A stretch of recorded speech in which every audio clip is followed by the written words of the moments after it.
Mhm. Yun, maayong adlaw natong tanan 'no. Labi na diha sa siyempre sa Visayas ug sa Mindanao. Maayong adlaw ninyong tanan. Medyo lain ning akong lugaron. Hibaw naman mo, mga labi na mga suki nato sa Cardo Critico, nga ang inyong ka Cardo is, nagatrabaho pod. So, niata sa atong, area ng job. So, yun na 'no, magandang araw din pala sa, Katagalugan 'no, sa Luzon. So, gumagalaw itong aking, lamisa. Hindi siya stable, pero ano bang topic natin ngayon 'no? Ang topic natin, labi na sa mga Bisayang dagko 'no. So, saksak sinagol lang gyapon ang atong buhaton 'no. Pilitin kung Bisaya lahat o 90% pero, itagalog natin yung iba para maintindihan rin ng mga, kababayan natin. So, ito nga ang tanong ko is, ano bang lagim ang meron sa probinsya ng Davao 'no? Tinga na gyud ta ining, Davao kasi sukad pagkadaog ni Duterte 'no, pakita lang nato 'no, sukad pagkadaog niya, asa ra 'to, sukad pagkadaog niya, kana, sukad pagkadaog ining tawhana, ah, wa na ta mahibaw nganong, murag nagkaroon ng kolera 'no, parang nagkaroon ng sakit 'no, yung Davao. Sino bang hindi makakilala na mula nung maging presidente itong si Digong ay nagsulputan ng mga tulad ng mga ganito ano, 'yan 'no, nagsulputan, yung mga hindi natin malaman kung nganong kining Davao ay ningdaghan ang mga inchik 'no, kay kilala niyo naman siguro na 'no, nailhan man siguro ninyo labi ng naa diri sa kining niya diri sa tuo, si Alan Lim ang naa sa pikas kilid ni Duterte, nya kining niya diri sa pinakatumoy is kining si Michael Yang. So, daghay mga panghitabo 'no, ang katingad-an lang nato nganong nagsigig padayon 'no, nagsigig padayon ang mga kabuang 'no, ang mga kabuang. Natingata kay ako di man gyud ko motuo nga ang mga taga Davao ay puro na lang gyud mga sa atong ikasulti, puro na lang gyud mga mangtas. Puro na lang gyud mga balasubas o puro na lang gyud mga, involved sa krimen. Dili ta motuo ana 'no.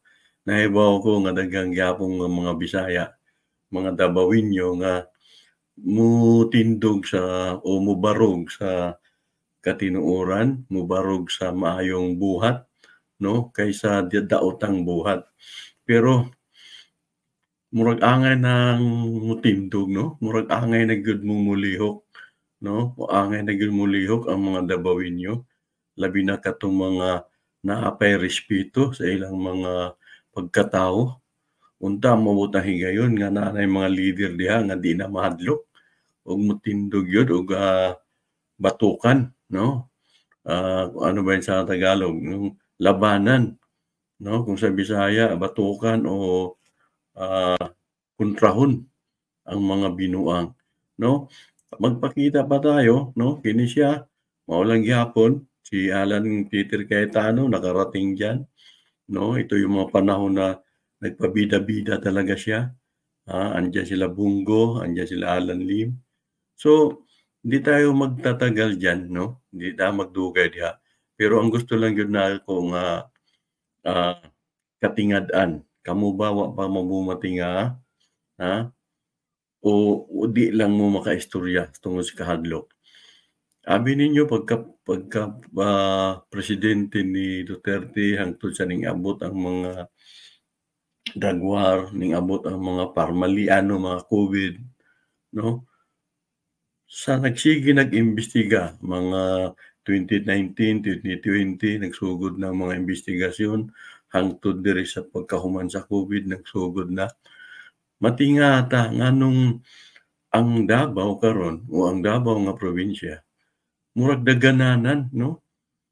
Wa ta kahibaw nganong diha man dagan. Unsa ba gyud mga naa sa likod, labi na ang Davao City, no? Unsa ba gyud ang nasa likod. Siguro kamo nga mga taga Davao, Davao Province, kasi dako ang Davao, no? May Del Sur, may Del Norte, may Davao Oriental pa man siguro, no?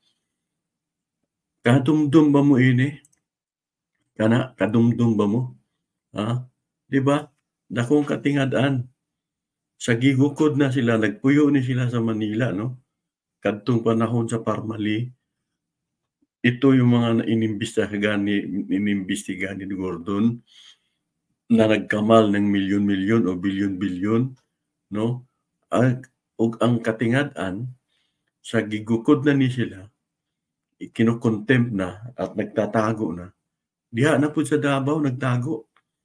Og diha pud sa Davao, gusto mo ka mulupad, no? Gusto mo lupad sa para muuli siguro sa ilang nasod, no? Pero kamo diha ang mga taga Davao, siguro nahibaw na mo kung unsay mga unsay tawag ini mga bulong-bulungan diyan. Nganong diha man modagan sa Davao ning mga hinahabol, no? Yung mga iniimbestigahan. So, dagdagan pa natin, no? Dagdagan pa natin 'yan. Tulad pa nito, no? Itong isa, yan yung si Christopher Lau, no? Na kasalukuyang pinapakasuhan na rin ng Sandigang Bayan. Pinapaalala ko lang na involved din ito at ito ay tao din ng Michael Yang, no?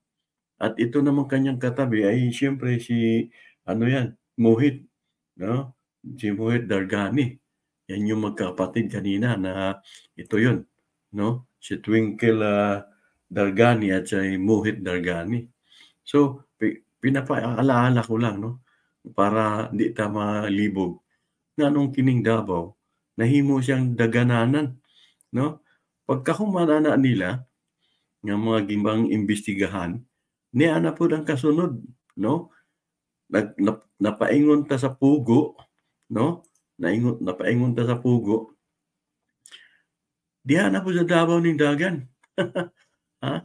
Kaya karon nag-imbestiga na, wala na nahuman na ang mga Duterte, no? Nag-imbestiga na po ang bag-ong gobyerno, no? Tungod ini mga pugo nga daghang kayong mga anomalya, mga krimen nga hitabo. Karon kadtong mga dakpunonon, no? Diha na po sa Davao ning dagan. Ha? Wa pa ba gyapon mo matinga kana kini nga bayhana pugo executive diha na po sa Davao ning dagan. May nalanggali ang immigration ng Davao. Wa na ta kahibaw kung naging matino na ba ito.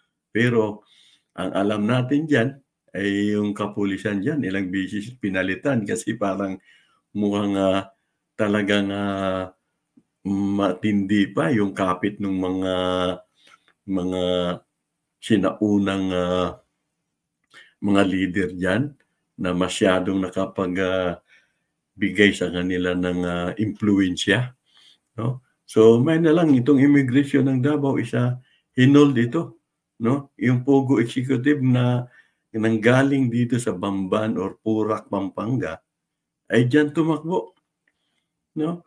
Kamo nga mga taga Davao pa mamuti nga nganong mao na nahitabo sa Davao nga probinsya, no?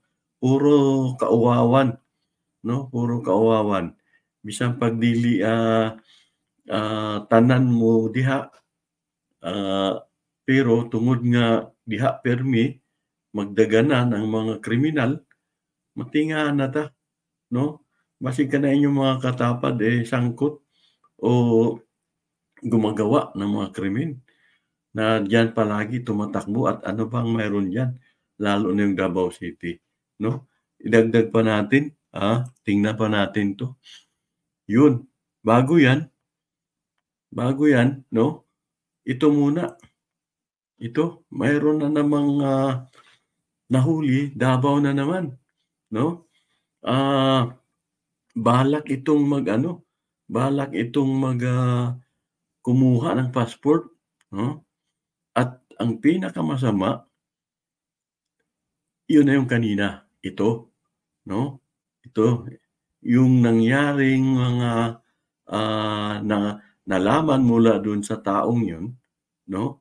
Mula dun sa taong yun nalaman ito, mula dito na nahuli, nalaman na yung kanyang pagpa-late registration ay galing ng Santa Cruz, Davao del Sur. So, ano na ba talaga, hawa-hawa na ba, 'no? Mura na baga gikulira o siya tawag nato sa mga Bisaya, gipukdaw na bang mga ang Davao, ang probinsya ng Davao ug natakdan na ba tanan? Pero ako di ko motuwa na 'no, daghang gyapon gyud mga maayong tao diha sa Davao pero panid-an na ninyo 'no, panid-in ninyo ang mga buang-buang diha o yung mga utak kriminal diha, 'no? Kinahanglan limpyuhon na ninyo ang Davao kay murag daghay natakdan 'no, sukad pagkalingkod sa mga ni Duterte, ni Digong, daghay natakdan sa mga, lider, mga ahensya ng gobyerno na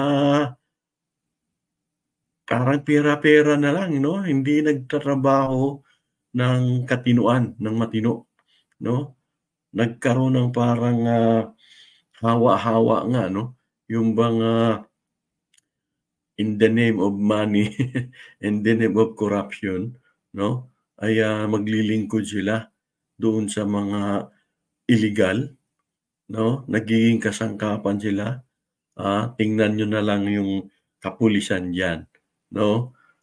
Simulan natin doon sa drug war 'no, medyo nagkaroon ng mga problema diyan ng matindi 'no, nagkakaroon ng, takipan 'no, at hindi na ginalang yung, human rights.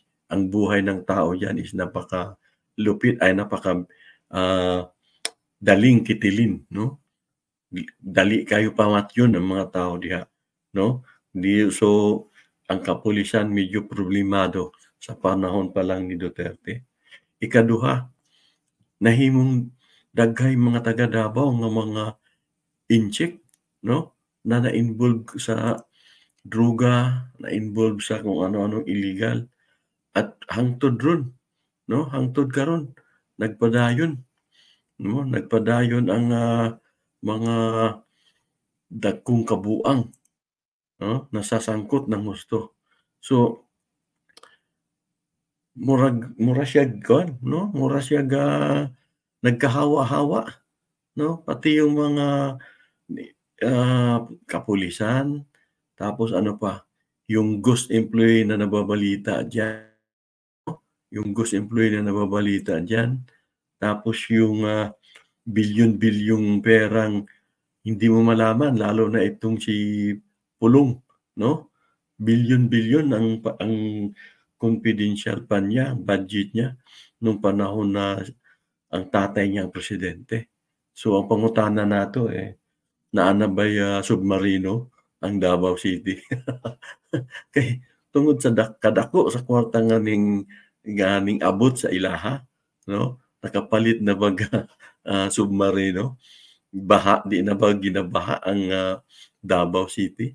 Ug siyempre ang mga iba pang mga probinsya ng Davao 'no, kasi ang pangutana nato nganong mura maghilom 'no, hilom nga natakdan tanan. Sayunan ka ning abot na sa Davao del Sur na anay mga ahensya ng gobyerno na, ah, nasusuhulan at ang masama inchik na naman ang mga nagsusuhol 'no, inchik ang mga involved. Sayunan ka umaabot sa, hindi lang ito 200 'no, malamang may mabubulgar pa nito baka itong Davao City mismo 'no, Norte at Del Sur 'to sa may Santa Cruz, Davao del Sur. So, Ano ba, ano na bang nangyayari diyan sa Davao 'no? So, pinakita ko lang 'to para pagsama-samahin natin 'no, pagsama-samahin natin yung mga nangyari diyan. Bakit, takbuhan ng mga kriminal diyan pumupunta para tumakas, ah. So,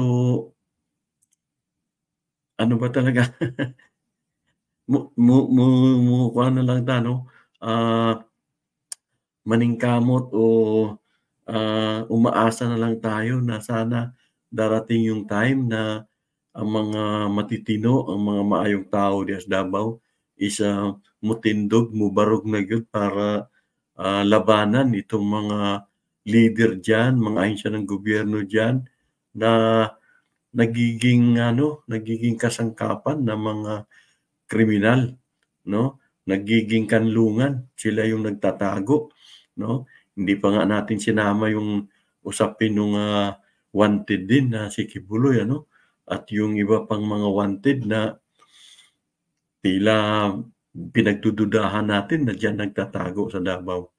So yun lang ano, pinakita lang natin na ano bang nangyayari talaga sa Davao at bakit diyan tumatakbo lahat ng mga hinahabol ng gobyerno at yung mga may ginagawang kasalanan sa taong bayan.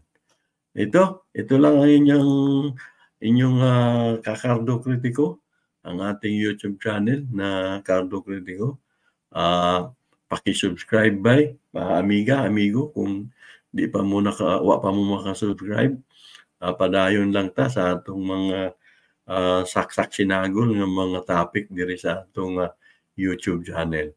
Okay, ingat tayong lahat at, maraming salamat sa inyo.